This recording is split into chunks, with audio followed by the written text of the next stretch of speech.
test.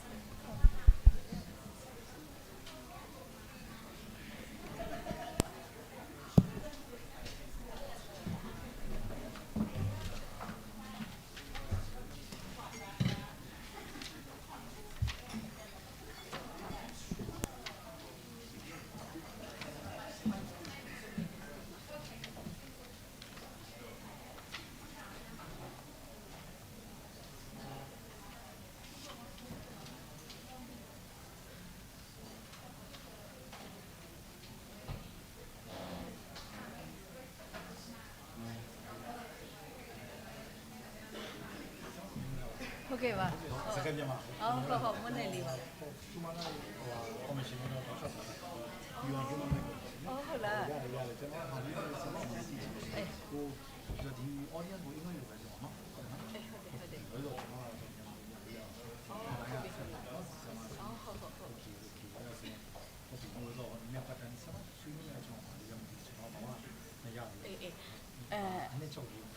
어디가도 좀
Greetings, everyone. I hope you can hear me clearly. Greetings on behalf of the International Commission of Jurists. My name is Melissa Upreti, and I am the Regional Director of the Asia and Pacific Program. And I'm honored to welcome all of you today to the launch event and panel discussion on our briefing paper titled Unseen and Unheard: Violations of the Human Rights of Women Deprived of Liberty in Myanmar. I would like to thank you for joining us in person as well as online. There are several people online to really address the critical issues faced by women political prisoners in Myanmar amidst the ongoing human rights crisis. Now, this event is being live streamed on FCCTD's Facebook page, so if you would prefer not to appear in the frame, please do sit in the back. Myanmar now in its fourth year of military rule, is experiencing escalating human rights abuses and near total impunity. Since the coup on February 1st, 2021, more than 27,000 individuals have been arbitrarily detained, including approximately 4,000 women, according to the Assistance Association of Political Prisoners. Of these, about 1,500 women, including activists, human rights defenders, and ordinary citizens of all ages, who are also daughters, sisters, mothers, and wives, have been convicted on politically motivated charges without due process. The junta's manipulation of the legal system has led to trials that violate fair trial standards. Women detainees are routinely subjected to torture, inadequate medical care, and inhumane treatment, and they experience these violations in very specific ways. The UN Special Rapporteur Tom Andrews, in his recent report titled Courage Amid Crisis, Gendered Impacts of the Coup and the Pursuit of Gender Equality in Myanmar, has emphasized that women and LGBT detainees also face targeted violence, underscoring the regime's gender-specific brutality. Today's discussion will focus on the severe and gendered impacts of human rights violations suffered by women deprived of liberty, including torture and ill-treatment. Our goal as the ICJ is to raise awareness about their immense psychological and physical suffering and to highlight specific cases and testimonies that illustrate the human rights implications of their detention. I have to say our briefing paper is not very long, but it has incredible depth, and yet we have only scratched the surface of this problem. We are honored to have three distinguished panelists with us, each of whom brings unique perspectives and invaluable expertise to our discussion, which they will generously share with us today as they reflect on the findings of our briefing paper. They will offer concrete recommendations for UN agencies, diplomats, civil society organizations, human rights defenders, journalists, and other stakeholders. We will start with a video message from the UN Special Rapporteur on Myanmar, Tom Andrews, following which we will head into the panel.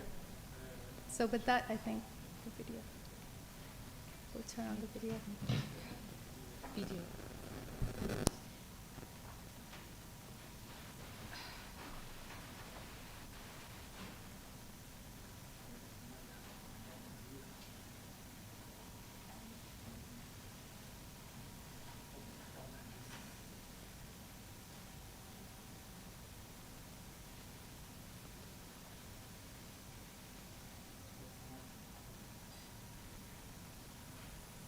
It's an honor to participate in this briefing by my friends of the International Commission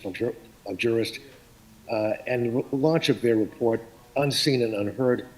Violations of the Human Rights of Women Deprived of Liberty in Myanmar. I'm Tom Andrews, and this recording is coming to you from my remote cabin in Maine, and it's really an honor to join my friends at ICJ at this important event. The crisis in Myanmar itself is unseen and unheard by most of the world,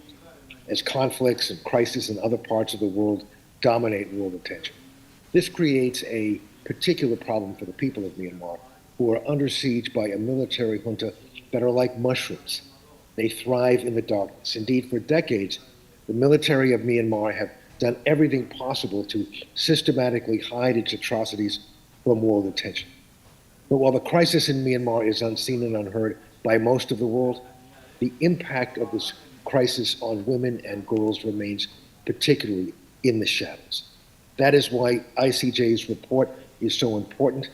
and why I recently released a report, Courage During Crisis,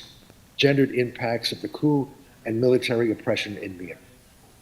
Women and LGBT people have been in the forefront of the revolution that is underway in Myanmar, which seeks to end decades of political domination and rampant human rights violations by the military. They've been galvanized by the unprecedented opportunity to build a peaceful and democratic future for their country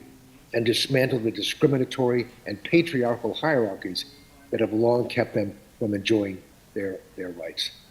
The coup in February of 2021 precipitated an unprecedented human rights and humanitarian crisis in Myanmar. The State Administrative Council, or the SAC, as the junta is known, has directly targeted women and LGBT people and used gendered and sexualized forms of violence and punishment. The coup also halted the progress that had been made on women's and LGBT rights in Myanmar. The threat of sexual and gender-based violence is a dark shadow that follows women, girls, and LGBT people in Myanmar. The military of Myanmar and the SAC allied forces have committed rape and other forms of sexual violence in conflict zones, at checkpoints, and in places of detention. The widespread nature of sexual violence in the post-coup period reflects historical patterns stretching back decades. This indeed has been a stock and trade for the Myanmar military for decades.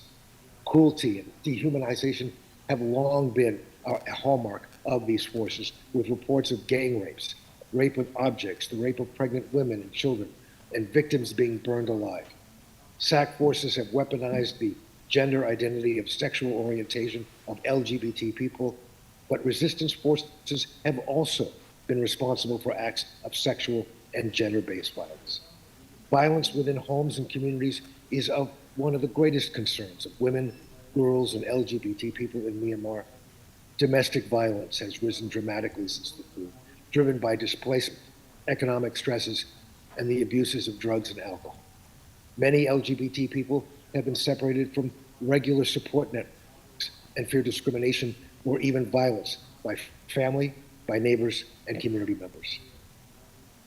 This is a crisis that demands the attention of the world. And that is why it is so important for this report to have this, to be focused on by so many, particularly governments, member states of the United Nations. Governments and donors need to provide comprehensive support, financial and technical support, for programs addressing the specific needs of women, girls, and LGBT people, including assistance for survivors, support for political participation by women and LGBT people, documentation of sexual and gender-based violence, transitional justice initiatives. Humanitarian organizations need to ensure that aid reaches the most vulnerable, including displaced women, girls, and LGBT people. This can be done by working with civil society organizations, including women's organizations. Cross-border aid must also be supported in a robust way. Opposition armed groups must prevent and ensure accountability for crimes against women, girls, and LGBT people, including sexual and gender-based violence. There has to be clear codes of conduct for training of opposition forces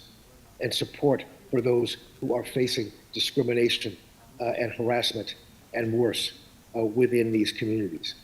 The international community must support accountability for crimes against women, girls, and LGBT people. The Security Council must refer the situation in Myanmar to the International Criminal Court. And in the absence of Security Council action, ICC member states should consider referring the situation in Myanmar to the ICC prosecutor with the Article 14 of the Rome Statute. It is important that we as an international community focus on the crisis that is in the shadows of world attention. But within that crisis, it is so critically important for us to focus on the situation, the horrible situation that is faced by so many women, girls, and LGBT people. I am honored to join my friends at ICJ for this event. I support them in their efforts to provide a focus of attention on this crisis, and I thank them for the opportunity to join in this event today. Thank you.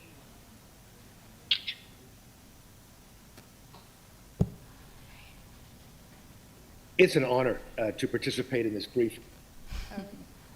I think we got the message. So I'd now like to introduce our esteemed panelists, starting with Seng, a dedicated human rights advocate with over 12 years of experience, who is a legal researcher with the International Commission of Jurists. Seng has worked extensively on issues concerning women, migrants, and religious and ethnic minorities in Myanmar. Currently, Seng also serves as Vice President of the South Asia Forum on Freedom of Religion or Belief and as the Secretariat for the Myanmar Freedom of Religion or Belief or FORB network. Seng was awarded the FORB Impact Youth Leadership Award from the International Religious Freedom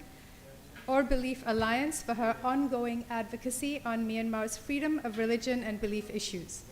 She will provide insights from the ICJ's recent briefing paper, which she co-authored with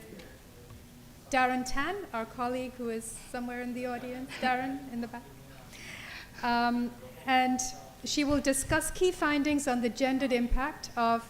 various human rights violations. After Seng, we will hear from Zuzu Yun Mei, who is joining us virtually today. Zuzu is a former political prisoner who was imprisoned under Section 505-A of the Myanmar Penal Code and sentenced to 3 years in insane prison, followed by solitary confinement in Daegu prison for 3 weeks. After her release in May 2023, she had to flee the country due to the growing security risks associated with her efforts to promote the freedom of other political prisoners. She co-founded the Women's Organization of Political Prisoners to support the well-being of female political prisoners. Zuzu Yun Mei will share her personal experiences and the challenges faced by women prisoners and the incredible work that she is doing with other former political prisoners to continue to shed light on these issues. Lastly, Ms. Moon Ne Lee, Joint General Secretary 1 of the Women's League of Burma, will speak on the gendered impacts of the coup and the situation of detained women based on WLB's work on the ground. Before joining WLB,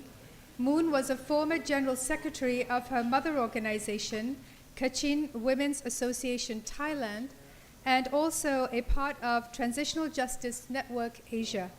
and a former management board member of Network for Human Rights Documentation Burma. She has over 18 years of experience as a women human rights defender and women's rights advocate. Moon Ne Lee will also present some recommendations for the international community.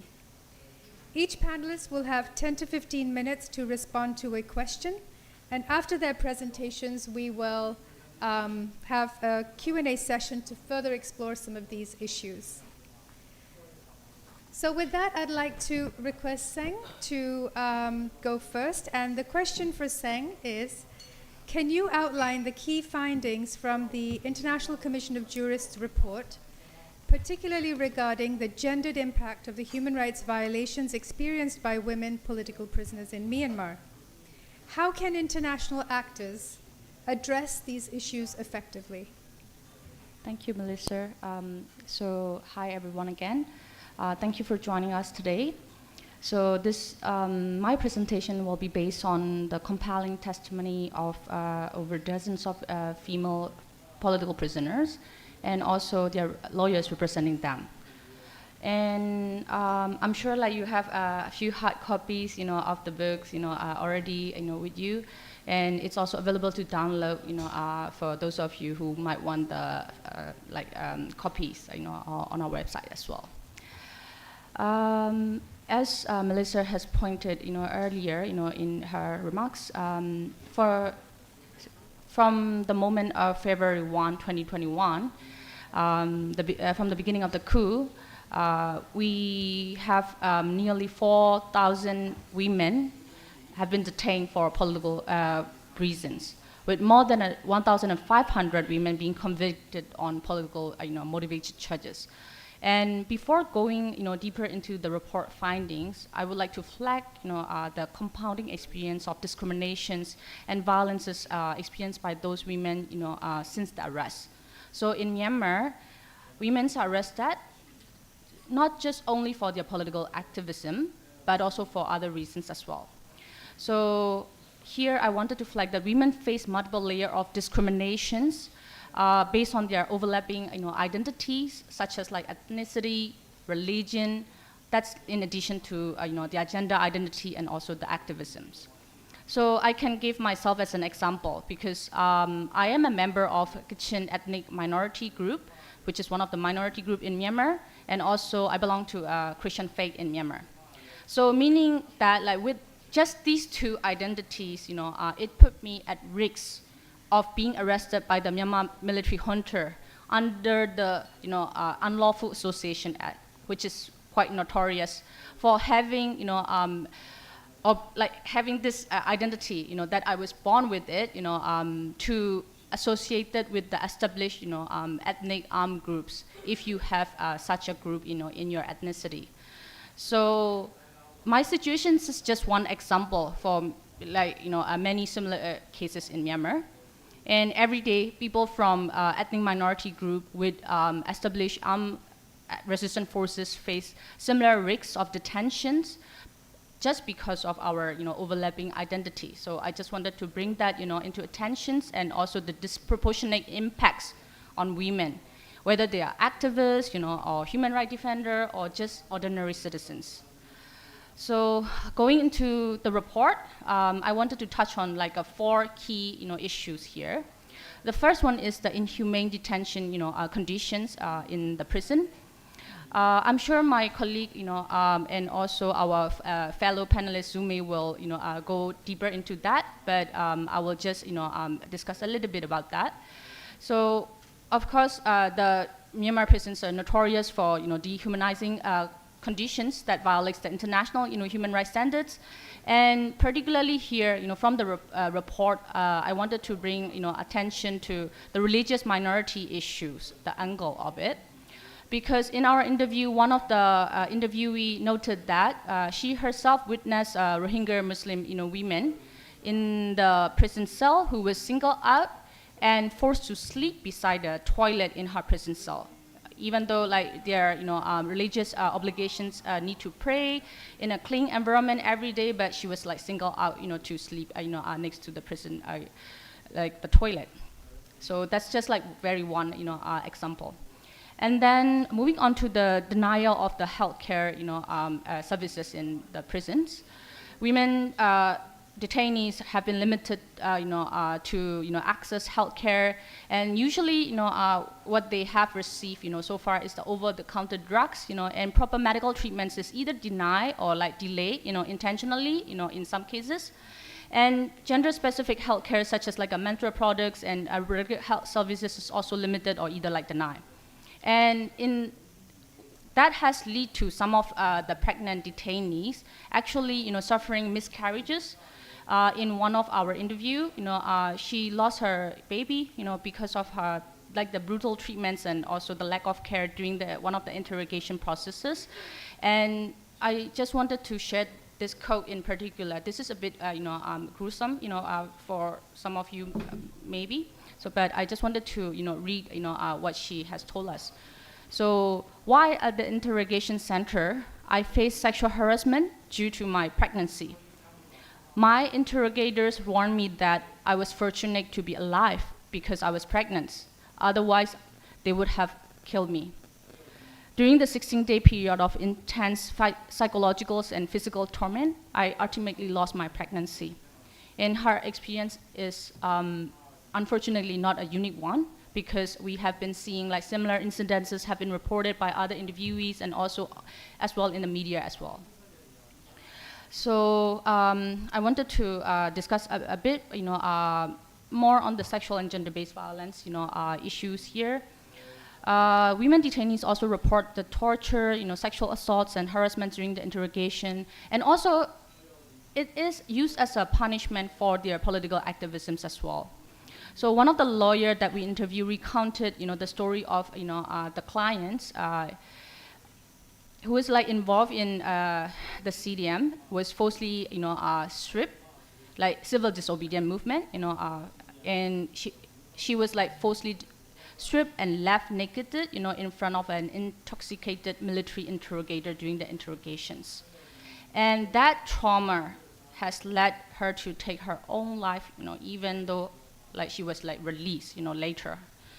So those women detainees, are also sometimes made to witness, the torture and ill treatments of others as a method of intimidations, and also to just instill fear, among the prisons, and also to silence the dissent, as well. So some of the witnesses, that we have interviewed, they have seen severe physical abuse, such as like burns, scars, and infections from like torture. And in one very severe case where an elderly woman detainee was inflicted with burns, on her genital area, just to like extort a confession from her. And she actually suffered a severe beating, from the interrogations, and it has like impacted on her eyesight, and she can't really see that well, after, she was like, being sent back to the prisons as well. And the last issue that I wanted to bring here is the overly punitive disciplinary methods that has been used by the prison authorities. So these prison authorities are notorious for using harsh, punishments and excessive forces to silence the dissents among the women detainees, because they wanted to show the solidarity with, people outside, the prisons who are still, going for showing their, dissent, against the military, junta. So sometimes they organize some of the, similar, movement within inside the prisons, and sometimes, that has led to punishment as in a form of like prolonged or like very lengthy solitary confinements. Sometimes it exceeds the, the 15-day international standards, and in one of the cases that we noted, it went on to 49 days, for just one single, person. So we can just imagine the severe psychological trauma, and also the like level of, impact that has affected them. And actually, that person, has a diabetic, disease, and also she wasn't able to, access her diabetic medication for the first initial week. So it has also severely impacted her health as well. So to summarize, some of the findings, these human rights violations, against the women detainees are severe, systematic, and also very gender, in nature. And these practices amount to torture, cruel, inhumane, and degrading treatments, and also crimes under international, law, along with other violations, to which those women have been subjected to. And it's also a part of like a broader pattern of abusive, practices in detention facility, not only in one prison, but across the prisons in Myanmar. And unfortunately, access to justice for these women while they are inside the prisons, is virtually non-existent, because if you want to pursue justice, then you will face the retaliations effort while you are in prisons as well. So, and some lawyers actually like attempted for like some of the judiciary process, but it's not succeed. So for recommendations, I wanted to bring up a few recommendations, especially to the UN agencies and independent experts, to conduct a comprehensive analysis of junta construct in Myanmar and their impact on crimes and harm experienced by those detainees, especially in interrogations and detention setting. And this should be considered like the rights of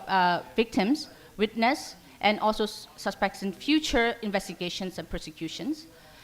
And also to develop a joint UN annual report on gender-based crimes in Myanmar. And this report should actually capture all forms of gender-based violence, bridging the gap between what is reported,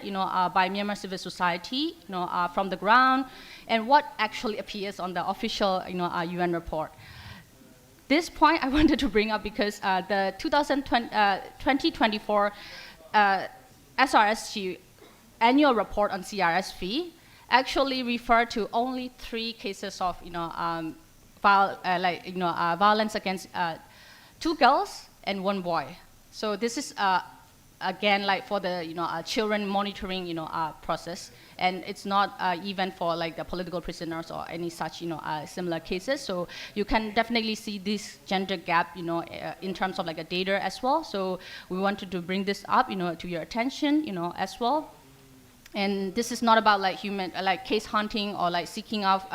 survivors to provide testimony, but the aim is to triangulate and build on existing information from various UN and civil society sources. And also to the UN member state, we wanted to make sure that we are preparing to hold perpetrators of serious crime under international law accountable by exercising universal jurisdiction over individuals suspected of grave human rights violations against the women detainees, and to ensure that these cases include a gender analysis to account for gender-based crimes as well, and of course to continue supporting and collaborating with the civil society group, documenting those human rights violations against the women detainee to gather additional evidences, and also particularly in underreported areas or especially those in the intersectional discriminations as well. And also to support the gender transformative and survivor-centered transitional justice policies and processes, especially in areas controlled by the ethnic armed forces, because like our report couldn't really touch on that as well, and ensure that the customary justice practices aligns with international standards, and that the reports of sexual and gender-based violence are addressed through credible investigations and fair trial.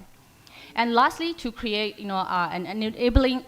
climate for victims to actually report the incidents of sexual and gender-based violence. This includes empowering local women groups, LGBTQI groups, providing legal support to victims, and also raising community awareness about gender violence. With this, I thank you.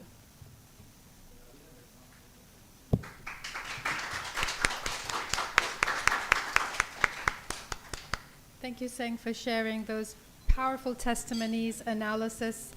and exposing some critical gaps in monitoring and reporting, while also highlighting the obstacles that women face in pursuing justice and accountability, which is exactly why they need the international community's support. Now, moving on to Zuzu Yunmei, our next speaker. I would like to ask if you could share some of your personal experiences and observations from your time in detention. How do these experiences reflect the broader situation faced by women political prisoners in Myanmar? And Suzu will be joining us online.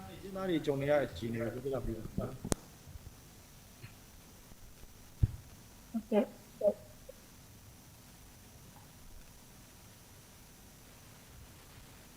Okay, new people.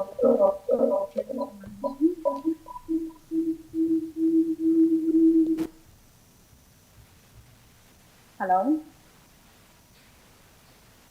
Hello, yes, we can hear you. Yeah. အားလုံးပဲမင်္ဂလာပါ။ကျွန်မနာမည်ကတော့ Zuzu မျိုးလို့ခေါ်ပါတယ်။အခုလိုမျိုးပေါ့နော်။နိုင်ငံအကျဉ်းသူတွေကိုစားဒီအပြည်ဆိုင်ရာဥပဒေပညာရှင်များကော်မရှင်အဖွဲ့ကဖိတ်ကြားပေးတဲ့အတွက်ကျွန်မအနေနဲ့အဖွဲ့ကိုစားရောပေါ့နော်။ထောင်ထဲမှာရှိနေတဲ့နိုင်ငံအကျဉ်းသူတွေကိုစားပါကျေးဇူးတင်ပါတယ်လို့ပထမဆုံးပြောချင်ပါတယ်။ကျွန်မအနေနဲ့ပေါ့နော်။ပထမဆုံးပြောချင်တာကတော့ကျွန်မတို့မြန်မာနိုင်ငံကိုမိခင်မျိုးတင်စားကြတယ်ပေါ့နော်။ကျမတို့မြန်မာနိုင်ငံမှာဖျားစီတွေလည်းပေါ်များတယ်ပြီးတဲ့ခါကျရင်တန်ဆာတာတွေလည်းပေါ်များကျယ်ဝတယ်ပေါ့နော်။အဲ့လိုမှဒီကဘာတော်မှာဒီမြန်မာနိုင်ငံကိုပေါ့နော်မိခင်မျိုးတင်စားပြီးတော့အလဲပတ်ကြီးတွေတောင်မှလာရောက်နိုင်တဲ့နေရာတနေရာဖြစ်တယ်ပေါ့နော်။မျိုးဖြစ်တယ်ပေါ့နော်။အဲ့လိုမှစစ်ကောင်စီကကျမတို့နိုင်ငံမှာရှိတဲ့မိခင်တွေကိုမလေးစားကြဘူး။အမျိုးသမီးတွေကိုမလေးစားကြဘူးပေါ့နော်။ Thank you very much, Minglava, everyone. My name is Zuzume. On behalf of all the political prisoners in Myanmar, on behalf of my organization, I'm proud to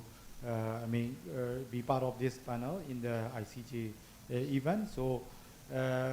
Myanmar is, a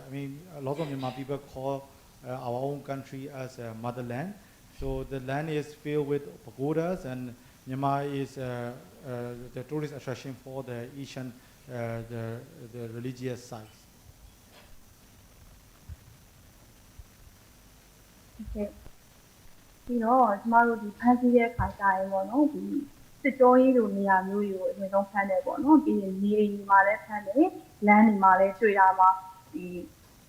လက်နက်အားကိုနဲ့ပေါ့နော်ဒီ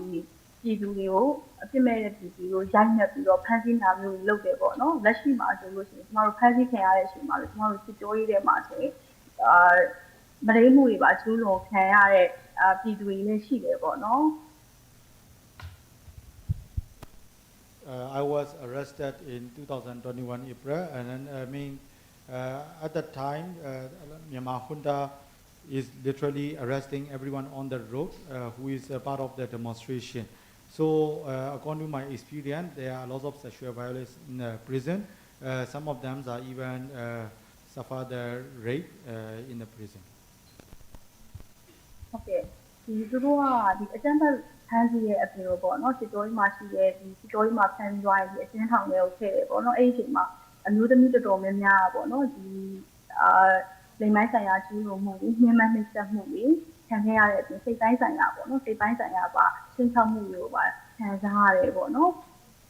ထောင်ကြီးထဲမှာလဲဆိုတဲ့အခါကျရင်လေလူခွင့်ချိုးဖောက်မှုတွေမှာဘာလဲဆိုလို့ရှိရင်အမျိုးသမီးတွေကိုဒီအမျိုးသမီးဝန်ထမ်းတွေကပေါ့နော်ရှာဖွေရေးဆိုတဲ့အကြောင်းပြချက်တွေနဲ့နိုင်ဆွဆွတွေရှာပြီးတော့ဒီအဆက်သိက္ခာတွေကိုပါပေါ့နော်အဓိက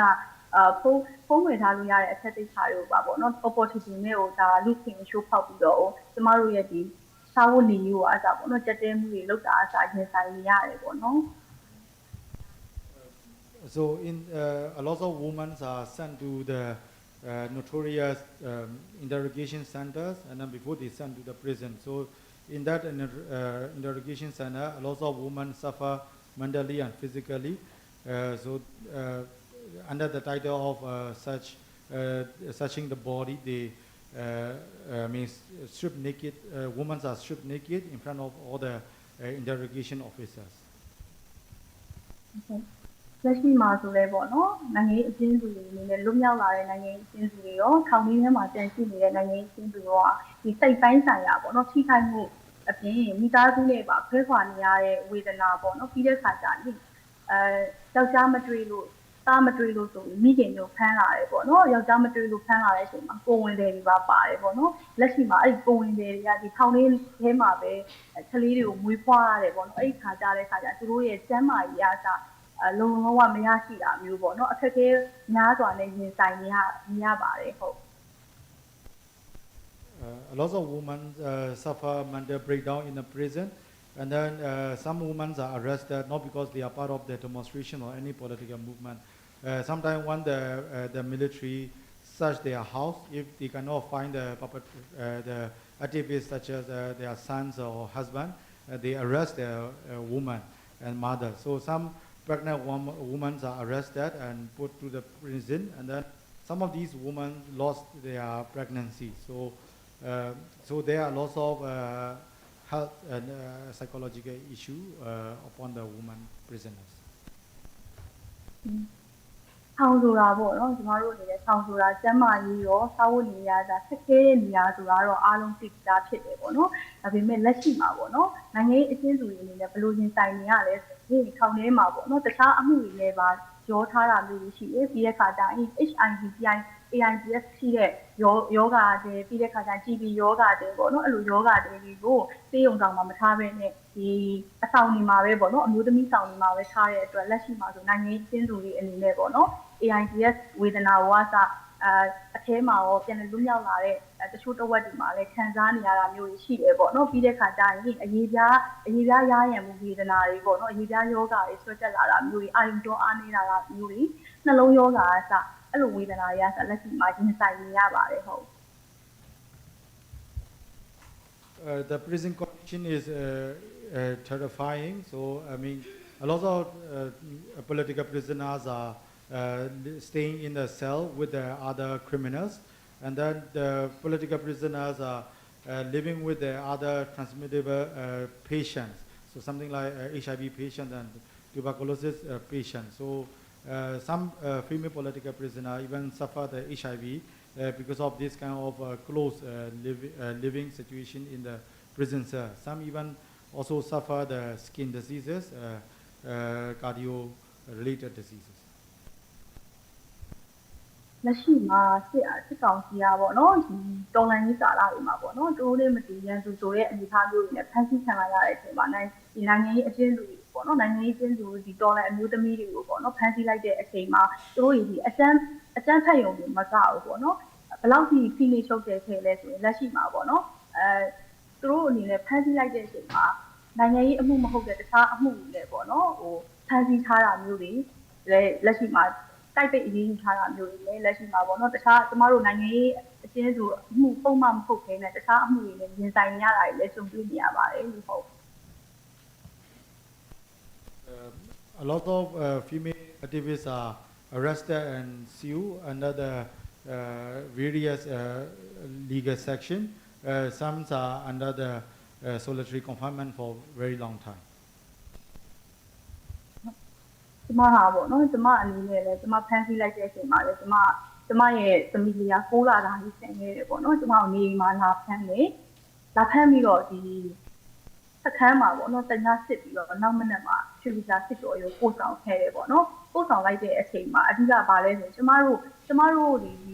မိခင်တွေဖြစ်တယ်ဒီတော်လိုင်းရေးမှာအင်ဂျင်မာတွေဖြစ်တယ်ပေါ့နော်အဲ့လိုအနေအထားမျိုးမှာစစ်ကောင်စီဖမ်းဆီးလိုက်တဲ့အချိန်မှာအမျိုးသမီးအသက်မပြည့်သေးတဲ့အမျိုးသမီးတွေလေးပါဒီတော်ရီခန်းတွေမှာရှိတယ်ပေါ့နော်တချို့တွေဆိုရင်အသက်တရားစားသတိလိုက်ရတာမျိုးရှိတယ်ပေါ့နော်အဲ့ဒီခါကျတော့ကျမတို့ဒီထောင်ကလွတ်လာရင်တော့မှကျမတို့ရဲ့စိတ်ကြီးကလွတ်မြောက်လာခဲ့တာမဟုတ်ဘူးပေါ့နော် When I was arrested in 2021, I have a 9-month-old daughter. I was arrested and transferred to the police station, and then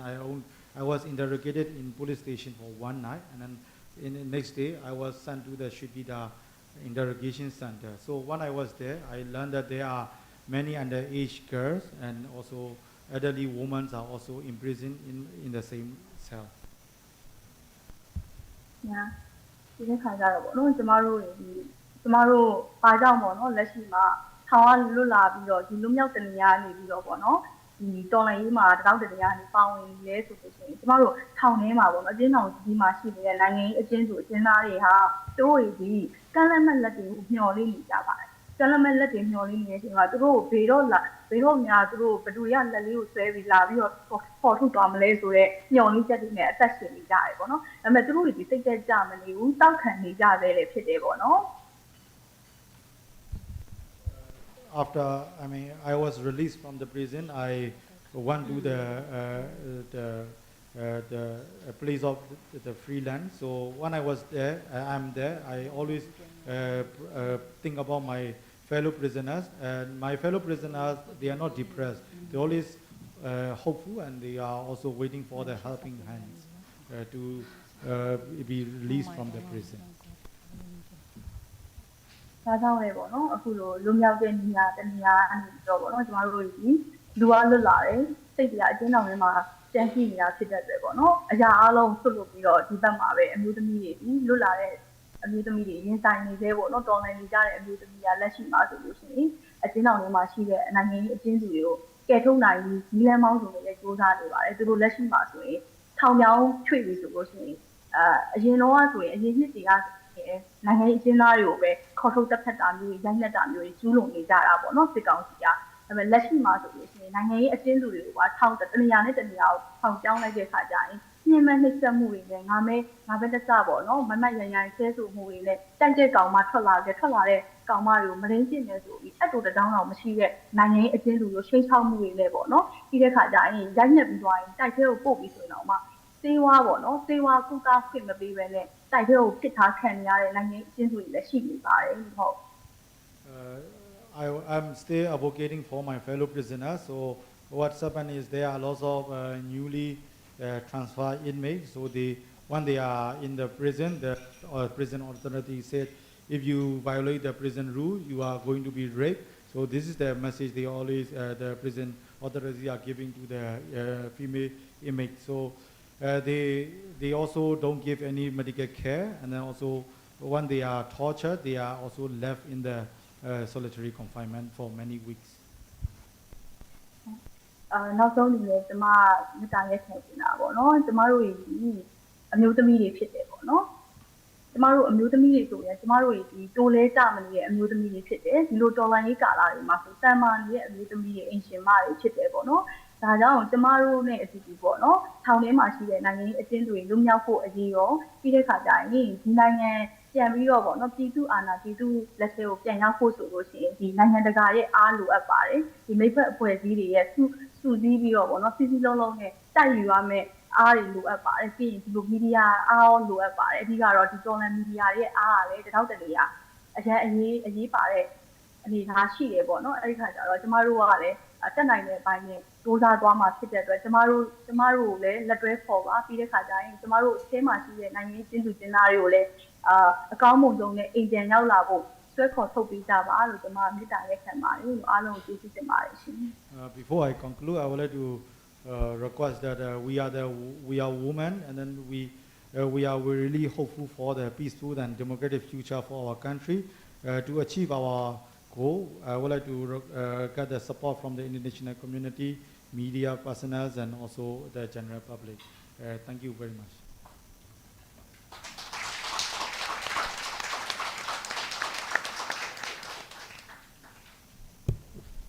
Thank you, Suzu, for sharing that first-hand account of the abuses and violations experienced by women political prisoners, which clearly have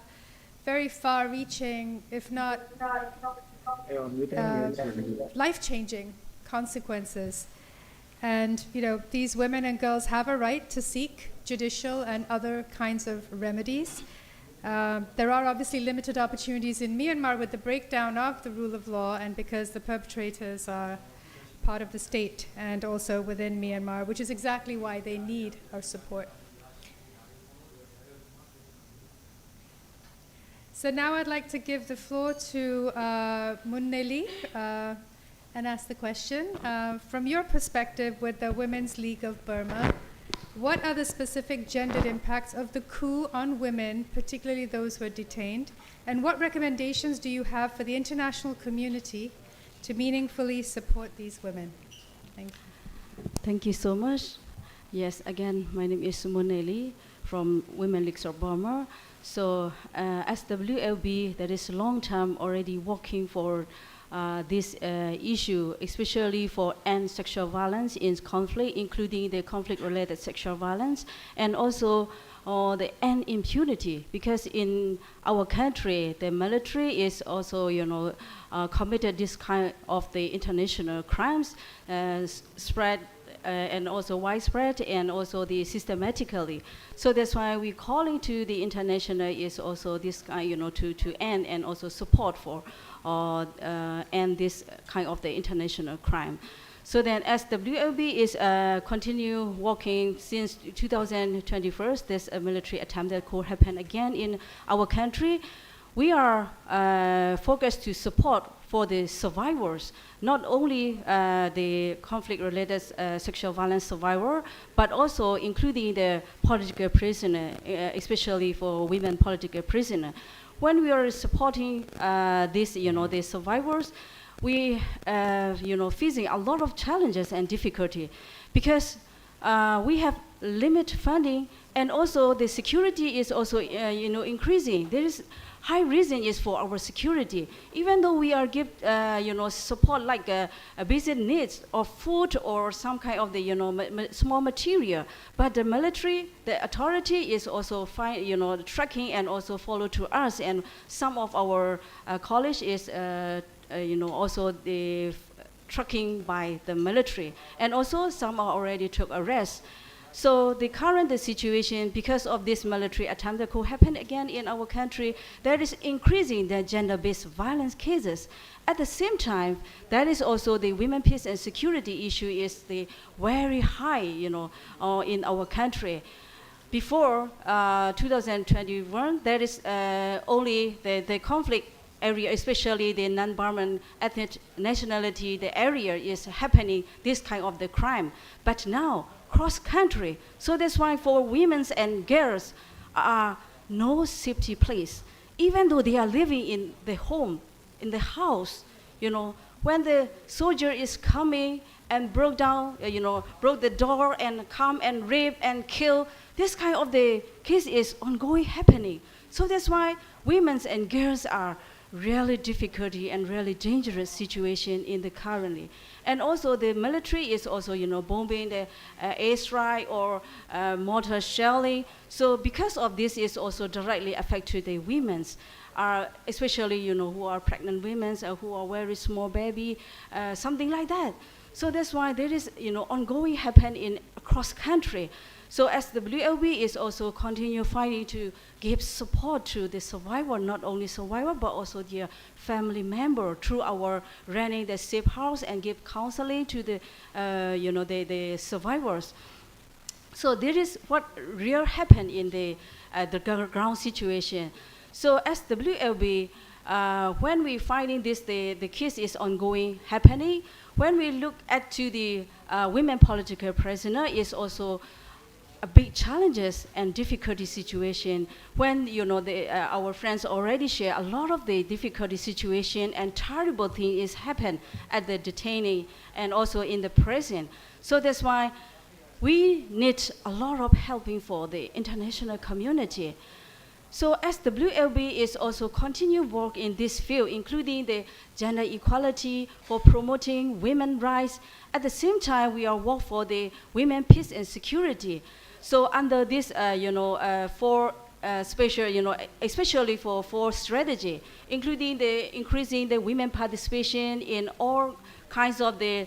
decision-making level, including the peace process. At the same time, for the protection and prevention areas, and also for give support like relief and recover. So there is very important for currently we have to do in this under this women peace and security. So at the same time, we also have to work under this the transitional justice. So this is what really, we have to work based on what the people need and also the people want in the grounds, the current situation. So that's why as not only WLB, but also as the women community. So this report is also very important, not only for women community, but also for all of the people from Burma and also the regionally, international, like a global issue. Because this gender and women issue is not only for the women community, but also this is really the global issue. Because of the, the military is using their gun power to abuse this, gender-based violence and this kind of the sexual violence abuses systematically and widespread. There is directly committed the international crime. So that's why when we look to the international, the mechanism, that is already have a lot of the mechanism, the international mechanism, but it doesn't work for the Myanmar people and Burma situation, because including the UN and UN Security Council is also a big challenge for taking action on Burma. So there is ongoing a lot of the, the international crimes and war crimes, crimes against humanity, genocide, and all kinds of international crimes is ongoing happening in the ground. But, the international community response is very slow, and we are really set on unsatisfied on this situation. So my recommendation and also our, women community recommendation is need to strengthening the international accountability. It is really important. And secondly, to give directly support to the ethnic organization, including the CSO and women organization, because they are directly and closely work with this kind of the survivors, and also gives a more effective way they can and work in the ground. So at the same time, need to support for strengthening our domestic justice system. Now more than 50% of the territory are controlled by the ERO and NUG. So that's why we need to start from that area to strengthening the domestic justice system. We need a lot of the, the international support including the technical supporting and financially or also, morally or encouraging this kind of support we need. At the same time, we also need support to the, women's group, including the CSO, for strengthening this kind of the domestic justice system. So the final, our core is for not give legitimize to the military junta. That is very important because they are using their power because of the, including the regional ASEAN country is also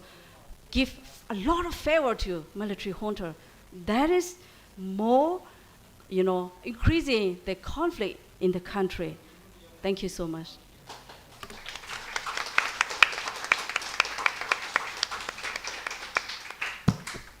Thank you, Munneli, for really highlighting the security concerns and the climate of fear that exists, really, for those who attempt to expose what's happening and to speak out. And I think your messages were really clear in terms of the need for international accountability, direct support, as well as strengthening of the domestic justice system. And then the final point about not granting legitimacy to the junta was really loud and clear. So thank you for those very clear and concrete recommendations. So now I'm going to open the floor for questions from anyone who would like to ask the panelists anything in relation to the report.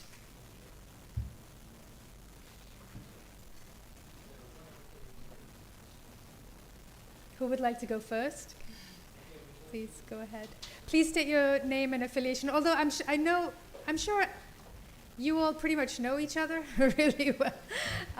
But please do state your name and affiliation. And if you have a comment, keep it to about a minute. But of course, we want to hear a question. I'll take 3 questions and we'll do them in rounds, perhaps. Thank you. Yes, my name is Ponpen Kongmajon-Kiat. I'm from the Cross Cultural Foundation. We do similar work, but in the context of southern Thailand. We don't have much women detainees, but we do has a lot of story of the wife or sister, mother of detainees. So maybe you can elaborate on that. How are they? What can they seek help in your domestic mechanism? And also, maybe this question is come back to me automatically. What Thailand can do for these very keen topics? And we have also heard many stories already from like when I was working also with Debbie, like License to Live in a very long past that we have a documentation from Chan Women Network, and I know that it's not resolved at all, but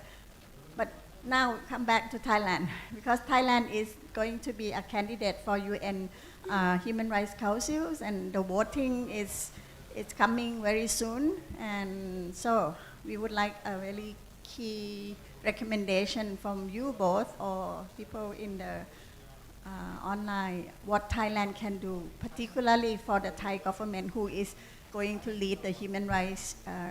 Council in quota of Asia. I think they will get it, but then what would you expect Thailand to do? Thank you. Is there anyone else who would like to ask a question before I give the floor to the panelists?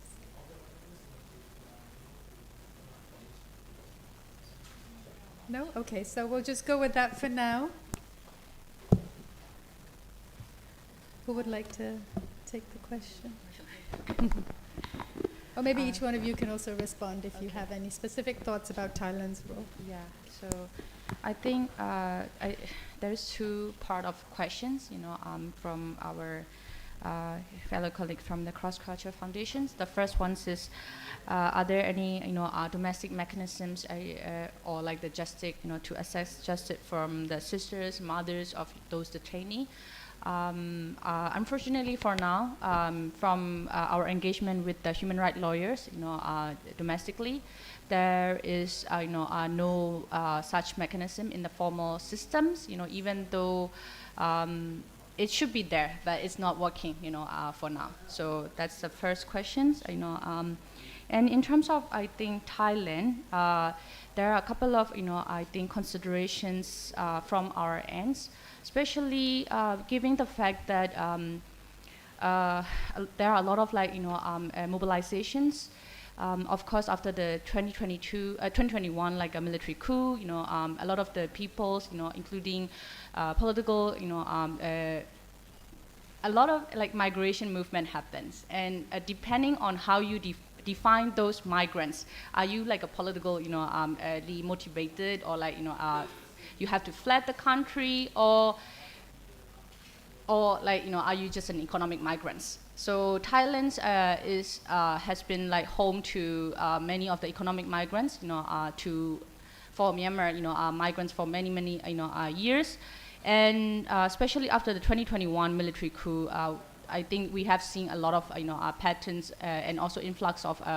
peoples, who have to flee their country, and with that, we have been hearing and also seeing some cases, which I believe are just a tip of the iceberg, with increasing SGBC cases happening, among those people, especially in Mesok, areas, that are coming to light as well. And in many of those instances, there are a lot of challenges for those community, basically because of their legal identity being absent, from the Thailand situations, and also for civil societies working to support those people to access justice as well is also another challenge, because for civil society members, it's not it's not a surprising thing for many of the Burmese peoples who are now relocated, and continue working for civil society member to have not the very strong legal status. I mean, I'm sure many of my colleagues from the Burmese, folks would know that. So having you as a vulnerable, person, here in Thailand, to advocate and also to seek justice in the, Thailand domestic, legal framework, it's a risk, that you are taking, as a person at a personal level as well as an institutional level as well. So these are the area where we could, find the Thailand civil society members to step in and maybe, go at the front line,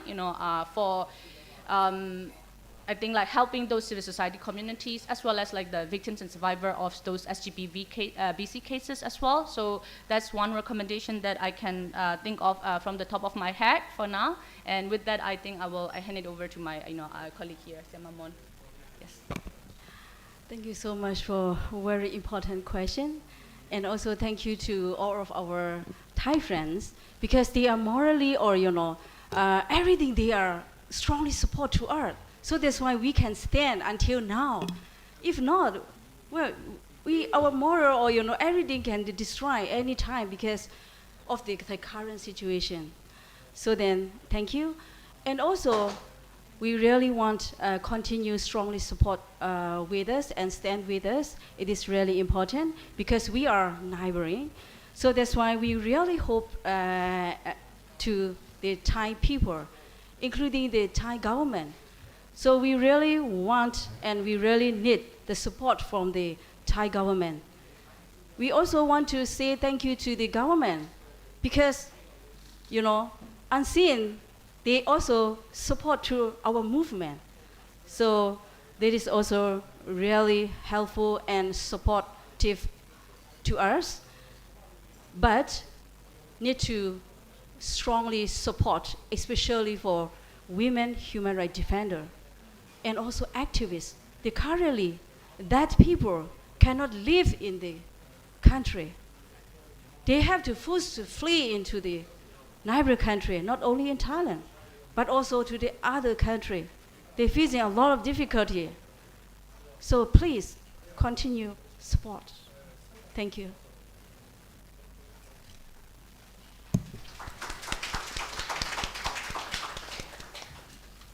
Thank you. I don't know, Susu, if Susu would like to add anything?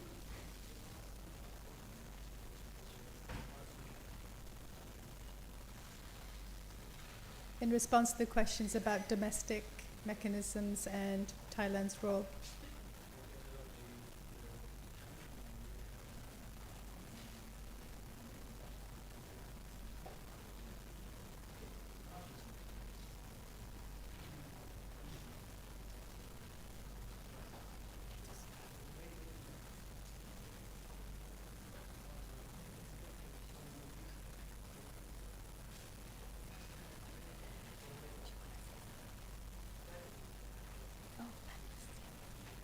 Sure.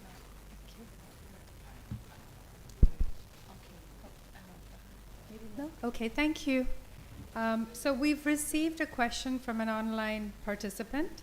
So the question for the panelists is, the UN recently appointed a new UN Special Envoy for Myanmar. What are your expectations for the new Special Envoy?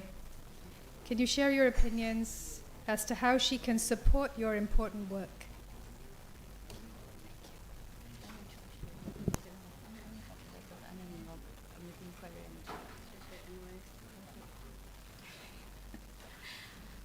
Yes, this is also a very important question. Before I mentioned that international community role is also very important, including that special envoy role. So that's why, as you know, the people from Burma, we feel sometimes hopeless,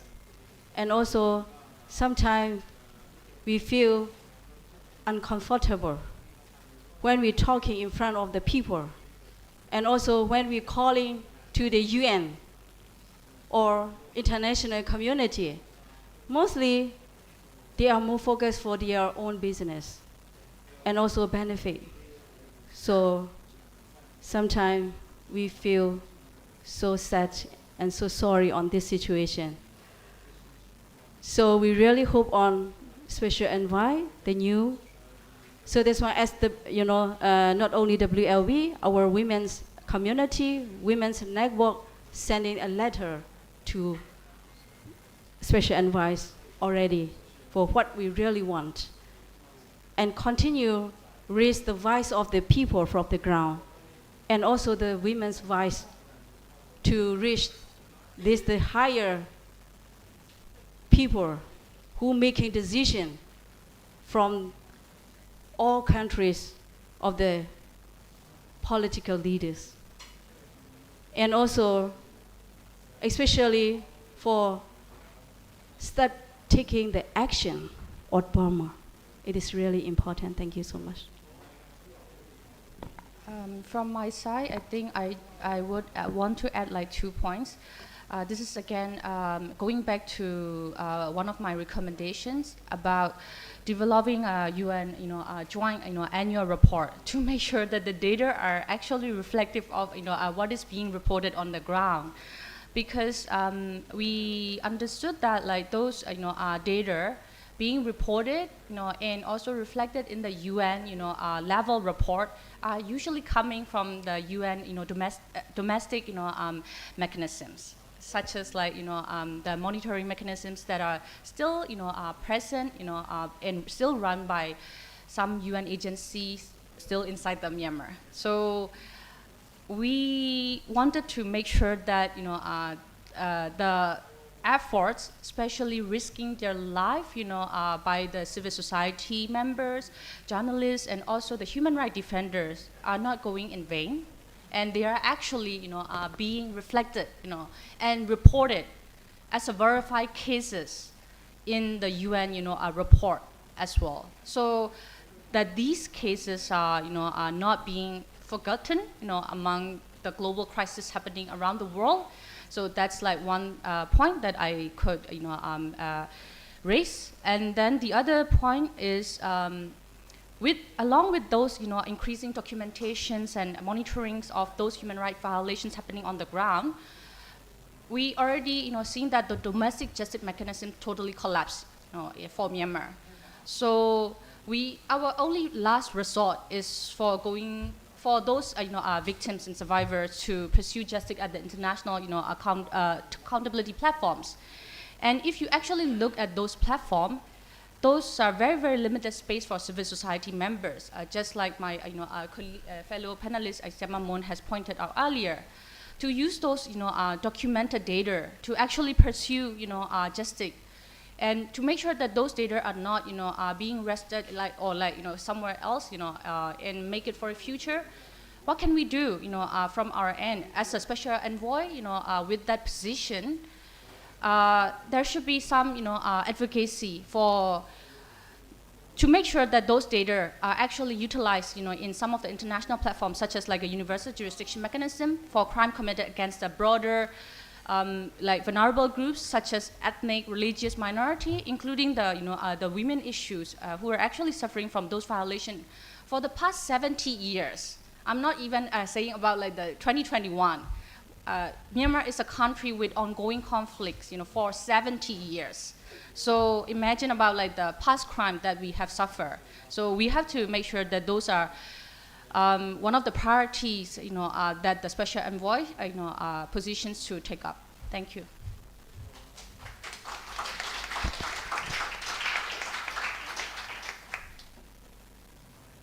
Okay. All right. Unless there's another question from anyone, I think we are good to move forward to wrap up. So I would like to thank the distinguished speakers for sharing their experiences, knowledge, and time with us today, and most of all for their tireless commitment. There are many personal sacrifices being made as they pursue justice and accountability for what's happening, not just since the last few years, but like Sang said, since the last 70 years. We have generations of activists struggling to bring peace to Myanmar. So thank you for being with us today. I'd like to just maybe ask for another round of applause as an expression of our solidarity for your work. On behalf of the ICJ, I'd also like to thank the Canadian government for their support. They've made this possible. The research, the study, everything that we have been doing in the last few years has helped inform the work. I'd also like to thank the Special Rapporteur in Myanmar, Tom Andrews, for his continuous support and encouragement for our work. Most of all, we are, of course, deeply grateful to the women political prisoners, former prisoners and human rights defenders who have shared their stories and made the report possible. I would like to thank all of you on behalf of the ICJ for joining us this afternoon, evening. And I would also like to thank my own team at the ICJ, Seng, Darren, Zarli, who's online, for their hard work, and also Nikki for helping us organize this event. This briefing paper has been shared with many former political prisoners and human rights defenders. We will be undertaking activities to really disseminate this paper to them. It'll also be available in Burmese so that they can use this in their advocacy. And then really, I just hope that with this event, we have been able to bring forward their message of hope. That's the thing that struck me the most when I met some of them recently. They've told us that hope is what keeps them going in the most difficult of times. So I think we really do have a responsibility to respond to that call. So on that note, I will now close the event. Thank you for joining us.